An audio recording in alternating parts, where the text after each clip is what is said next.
L'âne et le chien. Il se faut entraider, c'est la loi de nature.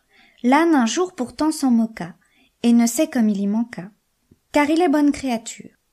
Il allait par pays, accompagné du chien, gravement, sans songer à rien, tous deux suivis d'un commun maître. Ce maître s'endormit, l'âne se mit à paître. Il était alors dans un pré, dont l'herbe était forte à son gré. Point de chardon pourtant, il s'en passa pour l'heure. Il ne faut pas toujours être si délicat. Et faute de servir ce plat, rarement un festin demeure.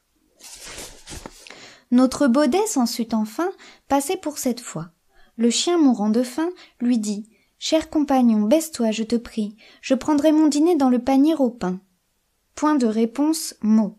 Le roussin d'Arcadie craignit qu'en perdant un moment, il ne perdît un coup de dent. Il fit longtemps la sourde oreille. Enfin il répondit « Ami, je te conseille d'attendre que ton maître ait fini son sommeil, car il te donnera sans faute à son réveil ta portion accoutumée. Il ne saurait tarder beaucoup. » Sur ces entrefaites, un loup sort du bois et s'en vient, autre bête affamée. L'âne appelle aussitôt le chien à son secours. Le chien ne bouge et dit « Ami, je te conseille de fuir en attendant que ton maître s'éveille. Il ne saurait tarder, détale vite et cours, que si ce loup t'atteint, casse-lui la mâchoire.